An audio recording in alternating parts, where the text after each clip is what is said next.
اعوذ باللہ من الشیطان الرجیم، بسم اللہ الرحمن الرحیم، اللہم صلی علی سیدنا محمد وعلی آل سیدنا محمد وبارک وسلم۔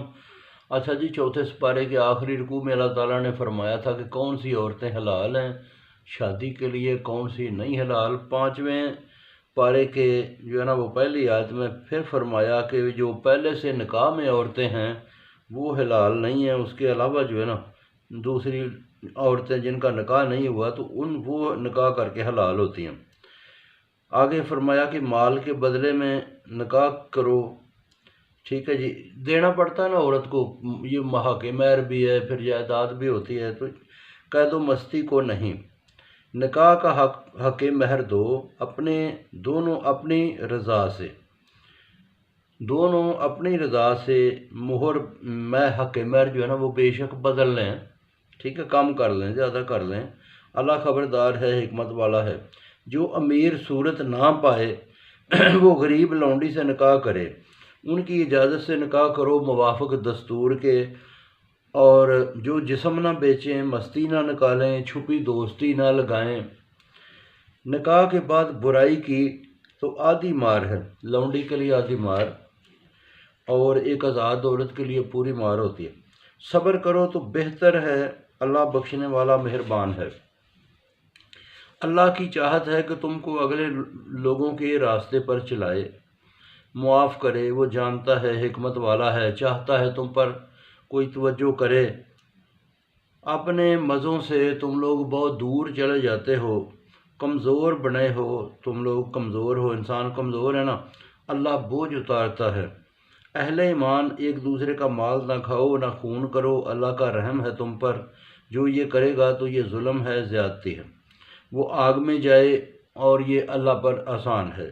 برائیوں سے بچتے رہو، پہلی برائیاں بھی پھر معاف ہو جائیں گی، عزت کا مقام ملے گا۔ بڑائی دیکھ کر کسی کی ہوس نہ کرو، ہر ایک کو اپنی کمائی کے مطابق حصہ ملتا ہے، اللہ کا فضل مانگو، اس کو ہر شے معلوم ہے۔ رشتہ داروں کو مال میں سے حصہ دو، اور جن کا واجب الادا حصہ ہے اس کو ادا کرو، ہر شے خدا کے سامنے ہے۔ مردوں کو عورتوں پر ہم نے حاکم بنایا، یعنی کہ مرد کا رتبہ عورت سے بڑا ہے، اللہ تعالیٰ نے بڑائی دی، کیونکہ یہ مرد مال خرچ کرتے ہیں، جو حکم والی عورتیں ہیں وہ پیچھے نگرانی کرتی ہیں جب مرد گھر سے باہر کمانے جاتے ہیں۔ بدخوئی کا ڈر ہو تو سمجھاؤ، پھر ان کے ساتھ نہ لیٹو، اور پھر ان کو ہلکی پھلکی سزا دو، اگر حکم مان لیں تو ٹھیک ہے، ورنہ الزام نہ لگاؤ، بے شک اللہ سب سے بڑا ہے۔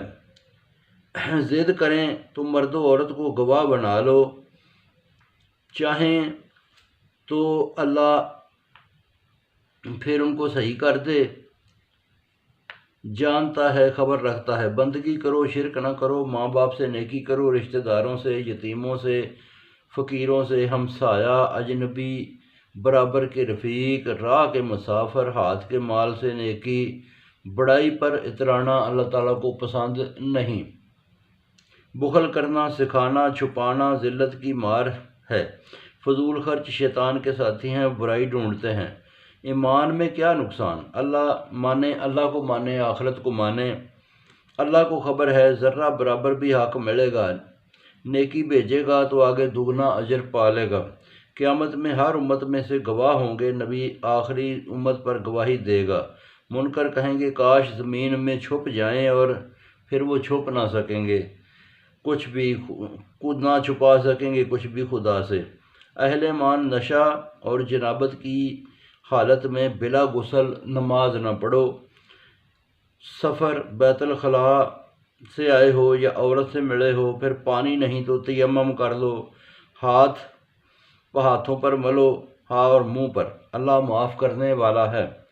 دیکھا اہل کتاب کی گمراہی، وہ چاہتے ہیں کہ تم بھی بہکو، اللہ خوب جانتا ہے تمہاری دشمنوں کو، بس اللہ حمایتی اور مددگار ہے۔ یہودی بے ڈبی بات کرتے ہیں، اور جو نیک ہیں وہ کہتے ہیں کہ جی ہم نے سنا اور ہم نے مانا۔ یہ یہودی زبان مروڑ کر آیتیں بدلتے ہیں، مانتے تو بہتر تھا، ان کے کفر پر خدا نے لعنت کی۔ اہل کتاب خدا پر ایمان لاؤ جس نے تورات اور انجیل کو سچا بتایا، پھر جو الٹا پھرے گا تو اس پر لعنت ہے کہ وہ اللہ کے ساتھ شرک کرتے ہیں۔ جو چاہتا ہے خدا بخش دیتا ہے۔ دیکھا تمہیں پاکیزہ کہتے ہیں، خدا جسے چاہے ظلم نہیں کرتا۔ بالکل بھی اہل کتاب خدا پر جھوٹ باندھتے ہیں جو صریح گناہ ہے۔ تو جس چیز کا معلوم ہو وہی بات کرنی چاہیے، جس کا معلوم نہ ہو تو بات نہیں کرنی چاہیے۔ بہت شکریہ جی، باقی پھر سناؤں گا۔